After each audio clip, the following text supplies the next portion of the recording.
Sur Bréviande, en fait, autour de la Seine, on a 4 cours d'eau avec la Seine, la Hurande, le Triffoir et l'Auzin.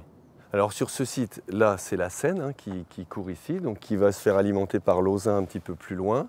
Donc évidemment, on a les poissons, on a une association de pêche qui s'occupe très bien du site, qui fait un petit chemin de pêcheurs qui contourne les plages, qui entretient les berges et qui fait des mises à l'eau de poissons régulièrement. On se situe sur un site qu'on appelle communément les plages de Villepart, qui sont en fait des fausses plages parce qu'on n'a pas le droit de se baigner. Il y a un arrêté comme quoi la baignade est interdite parce que c'est dangereux en fait. Il y a des tourbillons qui se créent avec cette petite résurgence ici. Ceci dit, l'historique fait que ici, à une époque, il y avait un lit d'eau, il y avait une guinguette, donc il y avait énormément de gens qui venaient. On est sur un site de 12 hectares, sur la commune de Bréviande, à quelques kilomètres de Troyes, mais un site de pleine nature qui est quand même proche du périurbain.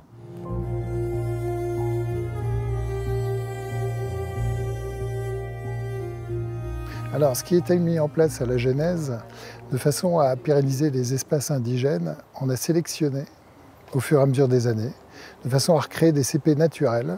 C'est pour ça qu'on a une vision régulièrement à travers nos espaces. Et on laisse en grande partie les graminées, la faune, la flore existantes. On a un broyage annuel. Et pour donner des accès et des cheminements, pour créer quelques méandres naturels, on broie régulièrement certaines zones juste pour pouvoir accéder pour la population qui vient sur le site. Le but de cette gestion, c'est qu'on pérennise des essences indigènes, on valorise l'espace naturel, ça permet aux gens d'avoir vraiment un poumon vert sur lequel ils peuvent découvrir ce qui fait justement l'intérêt de ces espaces et ces zones naturelles. Ils y retrouvent toutes les essences fréquentes, les aulnes, les saules, les frênes, saule-marceau et j'en passe. Même si avec les années de sécheresse, on a quelques dégâts sur les frênes, mais sur l'ensemble de ces essences, il y aura quand même des résistances et au fur et à mesure du temps, ça sera des sélections qui se feront naturellement.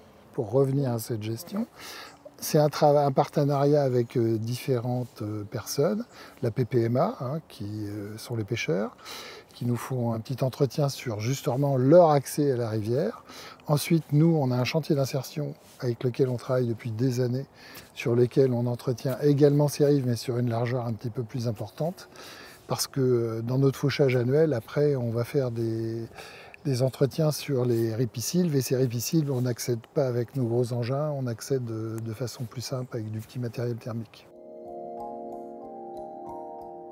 Cette gestion différenciée, en fait, elle est initiée par la commune, par le maire et par les équipes municipales depuis quelques mandats, on va dire. Donc dans une démarche de développement durable et de protection de la nature, en fait, des espèces et de la faune et de la flore. Ici, sur la partie est, on est sur toute la partie vallée de la Seine, en fait, qui est très naturelle avec les espaces verts. De l'autre côté, du côté ouest, on est plus sur l'habitat. Si on a fait une politique de gestion différenciée, c'est pour en fait voir des couleuvres, voir des grenouilles, voir des crapauds. Ici, on a des chevreuils, des sangliers. Si vous écoutez un petit peu les oiseaux, vous allez entendre des verdiers, des pinsons, des arbres. Toutes les mésanges sont ici. Vous passez à l'automne au moment des migrations, dans un sens ou l'autre, vous avez une cigogne noire qui vient de temps en temps. Bon, évidemment, il y a les grues cendrées qui passent au-dessus. Tous ces projets-là de gestion différenciée, ça s'inscrit dans la trame verte et bleue qui est le déroulement de la vallée de la Seine, en fait.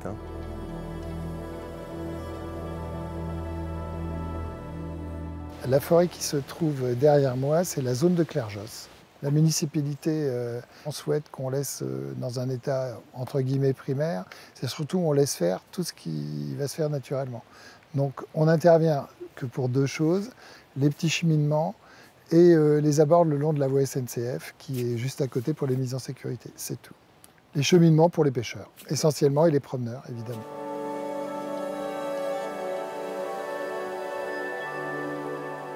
Quand on traverse Bréviande, on peut ne pas s'imaginer qu'il y a autant d'espaces verts et de sites intéressants.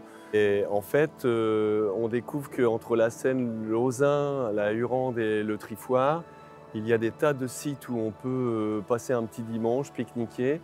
Il y a une forte valeur ajoutée nature en fait à Bréviande qu'on ne soupçonne pas quand on ne connaît pas. Même les Bréviandois ne connaissent pas tous nos sites. C'est ce qui apporte du bien vivre à Bréviande, toutes ces zones naturelles. Donc voilà, on est très bien à Bréviande avec nos 4 petites rivières.